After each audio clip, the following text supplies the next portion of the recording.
sidelines of that, both Donald Trump and Hillary Clinton took meetings with foreign leaders. Hillary Clinton met with the leaders from Ukraine and Japan and Egypt. Donald Trump just took one. He met with the president of Egypt. President of Egypt, as you know, he used to be the head of the military in Egypt, became president in a military coup. Thousands of dissidents have been killed and imprisoned since he took over. In the so-called election that chose him for president, he got 97% of the vote. 97%. That is not a number found in nature. But Donald Trump and Hillary Clinton both took a meeting with that same guy yesterday. And check out the difference.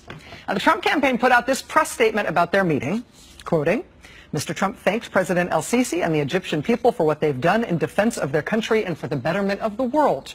Mr. Trump expressed to President el-Sisi his strong support for Egypt's war on terrorism. Mr. Trump said that if he were fortunate enough to win the election in November, he would invite President el-Sisi on an official visit to the United States and would be honored to himself visit Egypt.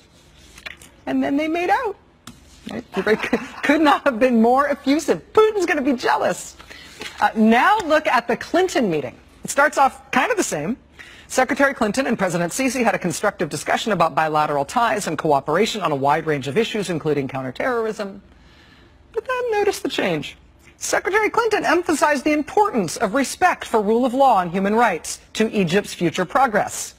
Oh, and then there's this part. Quote, Secretary Clinton called for the release of U.S. citizen Aya Hijazi and raised concerns about prosecution of Egyptian human rights organizations and activists. So no kiss. No. Clinton goes and meets with a military strongman dictator and presses him on the American human rights worker who he's had locked up since 2014. And the other human rights organizations and activists he's got locked up, tells him that the U.S. expects better in terms of human rights and who he locks up. And by the way he treats American citizens, not to mention his own dissidents.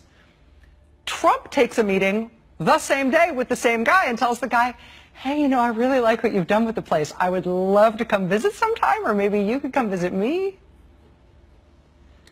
It's a big, complicated world out there, full of all sorts of different kind of world leaders.